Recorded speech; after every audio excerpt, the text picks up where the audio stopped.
നാരായണം നമസ്കൃത്യ നരം ചൈവ നരോത്തമം ദേവീം സരസ്വതീം വ്യാസം തതോ ജയമുദീരയേ. അർത്ഥശാസ്ത്രമിദം പുണ്യം ധർമ്മശാസ്ത്രമിദം പരം മോക്ഷശാസ്ത്രമിദം പ്രോക്തം വ്യാസേനാമിതബുദ്ധിനാ.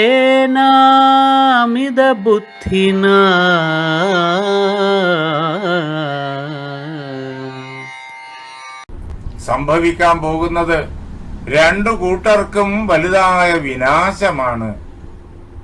അത് ദുഃഖകരമാണ്. ഇവിടെ ബന്ധുക്കൾ തമ്മിലാണ് ഏറ്റുമുട്ടൽ, സഹോദരങ്ങൾ തമ്മിലാണ് ഏറ്റുമുട്ടൽ. അതിൽ പങ്കെടുക്കുന്നവരെല്ലാം ഏറ്റവും അടുത്ത ബന്ധുക്കൾ, അടുത്ത സുഹൃത്തുക്കൾ. അവർക്കൊക്കെ വിനാശം, രണ്ടു പക്ഷത്തുമുള്ളവർക്കും വിനാശം വന്നു ചേരും. അതാണ് യുദ്ധത്തിൽ ദോഷമുണ്ട്. ഏത് യുദ്ധത്തിലും ദോഷമുണ്ട്. ലോകചരിത്രം നമുക്ക് കാണിച്ചു തരുന്ന സകല യുദ്ധങ്ങളെയും നാം അപഗ്രഥിച്ചു നോക്കണം. യുദ്ധങ്ങളിൽ വിജയിയെ നമുക്ക് കണ്ടെത്താൻ കഴിഞ്ഞു എന്ന് വരും. പക്ഷേ ആ വിജയിയും യഥാർത്ഥത്തിൽ പരാജിതനാണ്. സർവസ്വവും നഷ്ടപ്പെട്ടിട്ടാണ് വിജയത്തിന്റെ ഒരു തലക്കെട്ട് അവർ അവരുടെ കിരീടത്തിൽ ചാർത്താനായി ശ്രമിക്കുന്നത്. പലരുടെയും വിജയം, അവർ ഏത് കിരീടത്തെ സംരക്ഷിക്കാൻ ശ്രമിച്ചോ ആ കിരീടത്തെ നഷ്ടപ്പെട്ടിട്ടുള്ള വിജയമാണ്. ഇല്ലെങ്കിൽ ഏറ്റവും വേണ്ടപ്പെട്ടവരെ നഷ്ടപ്പെട്ടിട്ടുള്ള വിജയമാണ്. അങ്ങനെ യുദ്ധത്തിൽ യഥാർത്ഥത്തിൽ ജയപരാജയങ്ങളില്ല എന്ന് പറയേണ്ടി വരും. ജയിച്ചവനും പരാജയപ്പെട്ടിരിക്കുന്നു. സകല യുദ്ധവും അങ്ങനെ തന്നെയാണ്. അങ്ങനെ യുദ്ധത്തിൽ ദോഷമേ ഉള്ളൂ. അങ്ങനെയുള്ളത് ആ യുദ്ധം ഇപ്പോൾ അനിവാര്യമായി, യാതൊന്നിനെയാണോ വർഷങ്ങളായിട്ട് ഒഴിവാക്കാൻ ശ്രമിച്ചുകൊണ്ടിരുന്നത്, അതിതാ അനിവാര്യമായി കഴിഞ്ഞിരിക്കുന്നു. എന്നാൽ യുദ്ധം ചെയ്യാതിരുന്നാലോ? പാണ്ഡവരുടെ ഈ സമയത്തെ പ്രത്യേകത, അവരെത്തി നിൽക്കുന്ന അവസ്ഥ നാം ചിന്തിച്ചു നോക്കണം. തഥാ യുദ്ധേ പരാഭവം. യുദ്ധം ചെയ്യാതിരുന്നാൽ എന്താ ഉണ്ടാവുക? പാണ്ഡവന്മാർക്ക് പരാജയം ഉണ്ടാവും. ഇത്രയും കാലം ധർമ്മത്തിന്റെ മാർഗത്തിലൂടെ നടന്ന ആ സഹോദരങ്ങൾക്കും പാഞ്ചാലിക്കും അവരോടൊപ്പം നിന്ന എല്ലാ സുഹൃത്തുക്കൾക്കും ബന്ധുജനങ്ങൾക്കും ലോകത്തിന്റെ ധർമ്മവ്യവസ്ഥയ്ക്ക് തന്നെ പരാജയമുണ്ടാകും. അപ്പോ യുദ്ധത്തിൽ ദോഷങ്ങൾ ഏറെ ഉണ്ടെങ്കിലും ധർമ്മത്തിന്റെ പരാജയം, പാണ്ഡവാദികളുടെ പരാജയം, അതിനെ സമ്മതിക്കേണ്ടി വരും. അത് സാധിക്കുന്ന കാര്യമല്ലല്ലോ. അങ്ങനെ യുദ്ധം ചെയ്യാതിരുന്നാൽ പരാജയമുണ്ടാകും. ധനമില്ലാത്ത ഒരാൾ മരിച്ചു എന്ന് വെച്ചാൽ അതൊരിക്കലും ഒരു കുറ്റമാവില്ല. പക്ഷേ നഹി ജ്ഞാതിക്ഷയോ ജയ. ജ്ഞാതികളുടെ, ബന്ധുജനങ്ങളുടെ ക്ഷയം, വിനാശം, അതൊരിക്കലും ജയമല്ല. യുദ്ധത്തിൽ ജയിച്ചാലും ബന്ധുജനങ്ങളെയെല്ലാം കൊലയ്ക്ക് കൊടുത്തിട്ട് വേണം യുദ്ധം ജയിക്കാൻ. ജയിച്ച പക്ഷത്തിനും ആൾനാശം ധാരാളം ഉണ്ടാകുന്നു.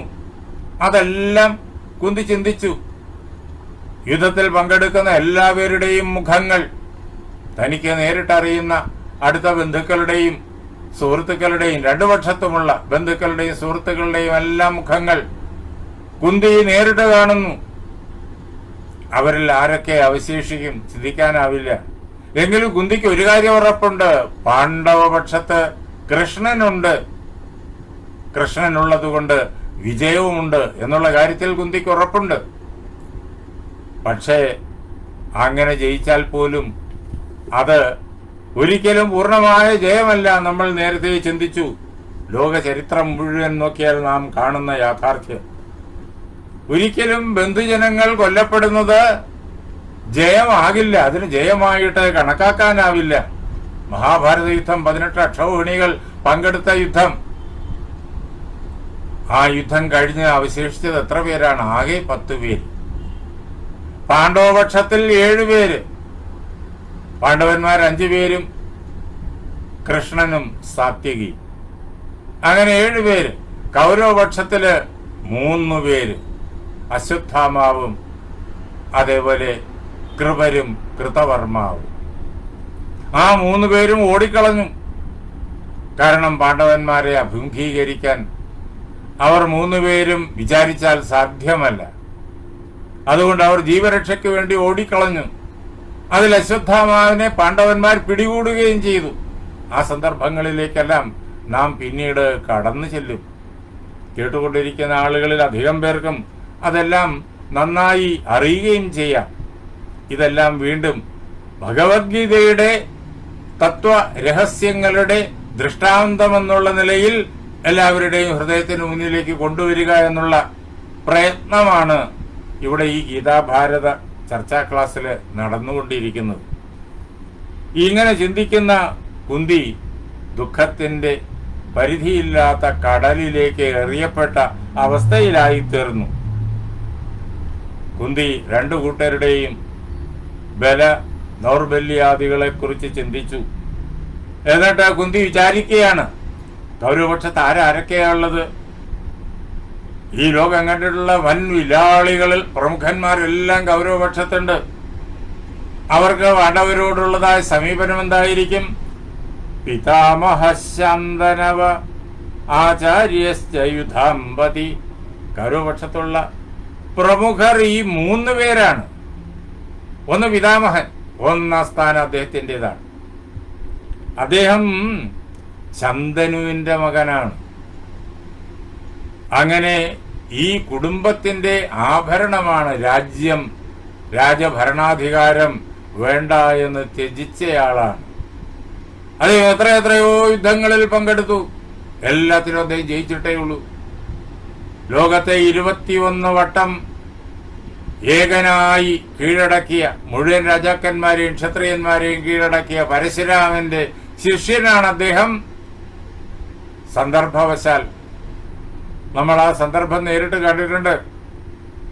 നേരത്തെ ദൈവീ സമ്പത്തിനെ കുറിച്ച് ചർച്ച ചെയ്യുന്ന അവസരത്തില് അമ്പയ്ക്ക് വേണ്ടിയിട്ട് പരശുരാമൻ ഇടപെട്ടപ്പോൾ തന്റെ വ്രതത്തെ, ബ്രഹ്മചര്യ വ്രതത്തെ ഒരിക്കലും ലംഘിക്കാൻ തനിക്ക് സാധ്യമല്ല എന്ന് ഉറപ്പായി പരശുരാമനോട് മറുപടി പറഞ്ഞ ഭീഷ്മൻ, പരശുരാമൻ എന്നാൽ നീ യുദ്ധത്തിനിറങ്ങ, നിന്നെ ഞാൻ സംഹരിക്കുന്നുണ്ട് എന്ന് ആയുധമെടുത്ത് ഭീഷ്മനോട് എതിരിട്ടപ്പോ ആ പരശുരാമന് പടക്കളത്തിൽ 18 ദിവസത്തെ യുദ്ധം കൊണ്ട് പരാജയപ്പെടുത്തിയ ആളാണ് ഭീഷ്മൻ.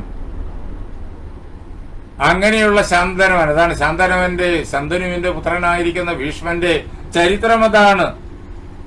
എന്ന് മാത്രമല്ല അദ്ദേഹമാണ് കൗരവ സേനാപതി. എന്ന് മാത്രമല്ല കൂടെ ആരുണ്ട്? ആചാര്യശ്ച യുധാമ്പതി. ആയുധമെടുത്തിട്ടുള്ള യുദ്ധം ചെയ്യുന്ന പ്രഗത്ഭരായിരിക്കുന്ന പോരാളികൾക്കെല്ലാം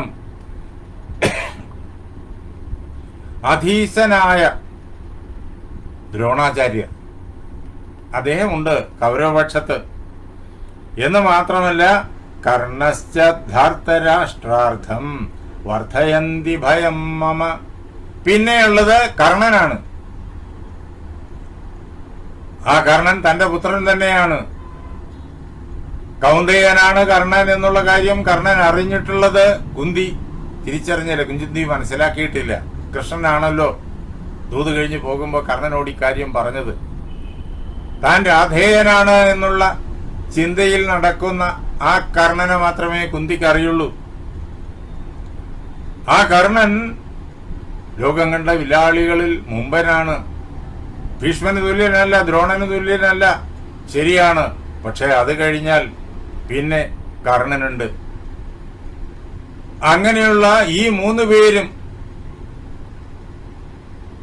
വർദ്ധയന്തി ഭയം മമ, എന്റെ ഹൃദയത്തിൽ ഭയത്തെ വളർത്തുന്നു. പാണ്ഡവന്മാരെ മുഴുവൻ പരാജയപ്പെടുത്താൻ, സംഹരിക്കാൻ കെൽപ്പുള്ള ആളുകളാണ് ഇവരെല്ലാം. എങ്കിലും ആചാര്യനും അതേപോലെ തന്നെ പിതാമഹനും ഏത് പ്രകാരത്തിലാണ് എന്ന് കുന്തി ചിന്തിക്കുകയാണ്. നാചാര്യ കാമവാൻ ശിഷ്യൈ ദ്രോണോ യുദ്ധേത ജാതുചിത്.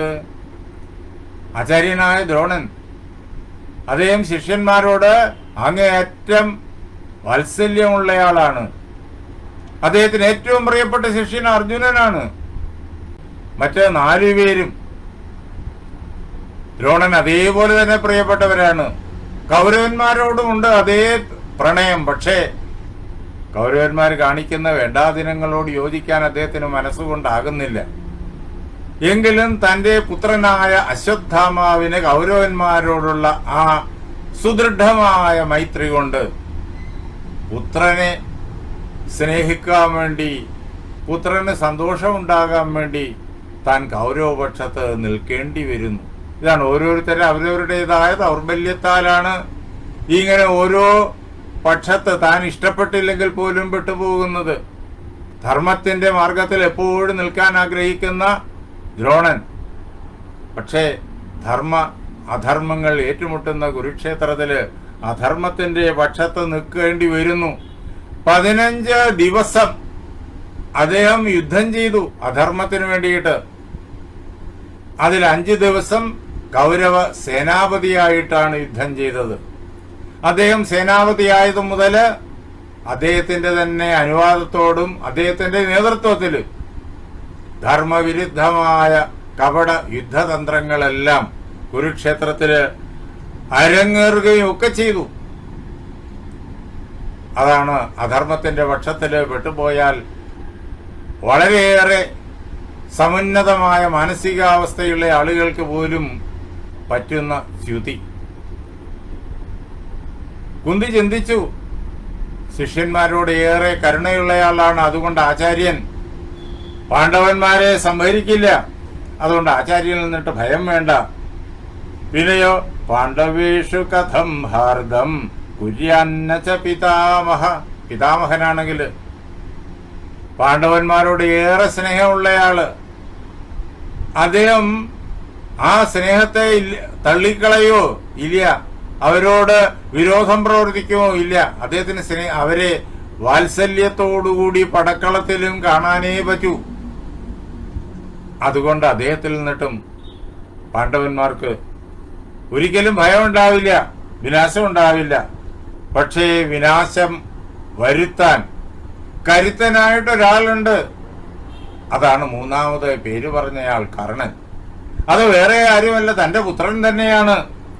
അയം ത്വേകോ വൃഥാ ദൃഷ്ടി ധർത്തരാഷ്ട്രസ്യ ദുർമതേഃ സ്നേഹാനുവർത്തി സതതം പാപോദ്വേഷ്ടി ച പാണ്ഡവാൻ.